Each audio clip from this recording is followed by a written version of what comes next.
فرش التراب يضمني. بانی محترم، سوال میرا یہ ہے کہ صدقہ جاریہ کی مختصر سی وضاحت، اور اس کے علاوہ بلڈ ڈونیشن جو کوئی بھی اپنی زندگی میں کیا گیا ہو. جی، بلڈ ڈونیشن، خون کا عطیہ. Blood donation. جی. اچھا، اس کا کس حد تک اجر و ثواب سے تعلق ہے، بشرطے اگر عطیہ کرنے والا شخص فوت ہو جائے؟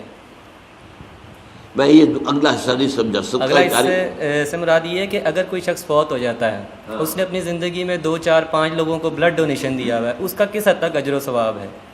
اور صدقہ جاریہ سے متعلق کچھ تھوڑی سی وضاحت. دیکھیے، صدقہ جاریہ تو اس کو کہتے ہیں کہ کوئی ایسا کام کہ جس کا ثواب کسی انسان کے فوت ہونے کے بعد بھی مسلسل ملتا رہے اس کو. ورنہ اصل قاعدہ تو یہ ہے کہ موت آ گئی تو اب آپ کا جو ہے وہ جو امتحان کا وقت تھا اور جو کچھ کمائی کرنے کا وقت تھا وہ تو ختم ہو گیا.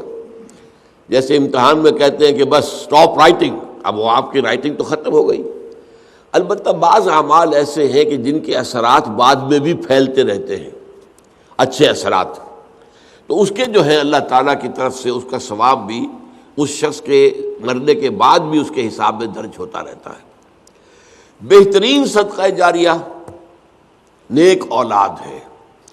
اگر آپ نے اپنی اولاد کی پرورش صحیح کی ہے، انہیں مسلم اور مومن بنا کر اٹھایا ہے، وہ اللہ کے فرما بردار متقی بندے ہیں، تو یہ جو ان کا وجود ہے، ان سے جو بھی نیکی پھیلے گی، ان سے جو آگے تقویٰ پھیلے گا، ان سے جتنا بھی بھلائی کا آگے فروغ ہوگا، اس کا ثواب آپ کو ملتا رہے گا. تو سب سے بڑا صدقہ جاریہ جو ہے وہ نیک اولاد ہے.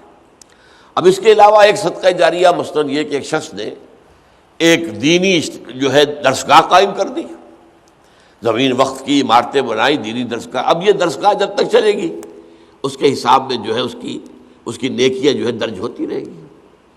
اسی طرح دعوت و تبلیغ کا کام ہے. آپ کی دعوت و تبلیغ کے نتیجے میں جن لوگوں کو بھی ہدایت نصیب ہوئی، اب ان کی نیکیوں کا بھی اجر و ثواب آپ کو بھی ملتا رہے گا. اور وضاحت کے ساتھ کہا گیا ہے بغیر ان ينتقص من اجرہ شیء، وہ جو نیکی کریں گے ان کے اجر میں کوئی کمی نہیں ہوگی. یہ نہیں ہوگا کہ ان کے اجر میں سے جو ہے وہ دعوت اور تبلیغ کرنے والے کو اجر ملے گا، بلکہ یہ کہ اس کا اجر بھرپور اس کو ملے گا اور اس کو اضافی طور پر جو اس کو ملے گا. تو یہ ہے خیر کا کوئی کام غریبوں کے لیے، عوام کے لیے. جیسے پرانے زمانے میں ہوتا تھا کہ پل بنا، چاہ بنا، مدرسہ، تالاب بنا. اب اس زمانے میں واٹر سپلائی تو نہیں ہوتی تھی، کہیں کنواں کھود دینا، کہیں راستے پر سبیل ایسی لگا دینا کہ پانی وہاں سے ٹھنڈا جو ہے مسافروں کو ملتی. یہ سارے کام جو ہے یہ صدقہ جاریہ ہے. باقی اگر کسی نے کسی کو خون دیا ہے اور وہ نیکی کے ارادے سے دیا ہے تو اس کا اجر و ثواب اس سے ملے گا. باقی اس میں آگے اس کے کوئی منتقل ہونے کا میرے خیال میں کوئی معاملہ نہیں ہے.